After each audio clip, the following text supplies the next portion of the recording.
আমরা প্রতিদিন কত কিছুরই তো যত্ন নেই, তাই না?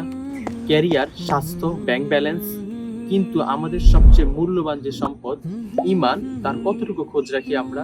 বর্তমানে এই ফিতনার যুগে নানা সংশয় আর আধুনিকতার মোড়কে আমাদের অজান্তেই ঈমান নষ্ট হয়ে যাচ্ছে না তো?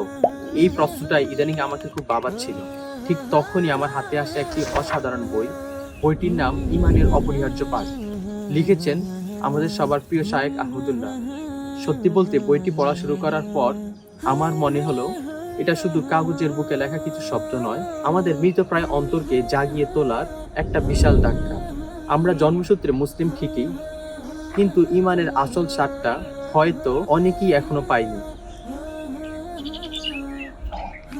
আপনি যদি একজন তরুণ বা তরুণী হয়ে থাকেন যার মনে ইদানিং নানা রকম সংশয় কাজ করে, আমি বলবো এই বইটা আপনার জন্য একটা লাইফ সেভার হতে পারে, যেটা পড়ার পর আপনার মনে হবে আপনি যেন নিজের ইমানের একটা রিফ্রেশ বাটনে ক্লিক করলেন।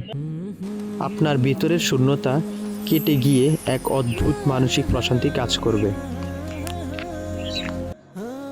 বইটির প্রতিটি পাতায় সহজ ভাষায় ফুটে উঠেছে তাওহীদ, আখিরাত আর তাকদীরের মতো গুরুত্বপূর্ণ বিষয়গুলো।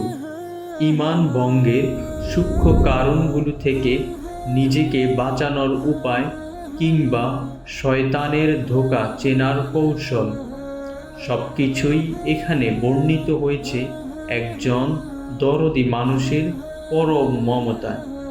এটি কেবল কিছু তথ্যের ভাণ্ডার নয়, বরং আপনার রবের সাথে হারানো সম্পর্ক পুনরুদ্ধারের এক নতুন সুযোগ। তাই ফিতনার এই যুগে নিজেকে এবং নিজের পরিবারকে হেফাজতে রাখতে বইটি আজই পড়া উচিত। মনে রাখবেন, ঈমান জানতে, ঈমান বাঁচাতে, ঈমানের অপরিহার্য পাঠ। আর এই চমৎকার বইটি আপনারা পাবেন জনপ্রিয় অনলাইন বুকশপ বইকালে। বইটি সংগ্রহ করতে আজই ভিজিট করুন বইকাল.com-এ। জাযাকাল্লাহু খাইরান। আসসালামু আলাইকুম।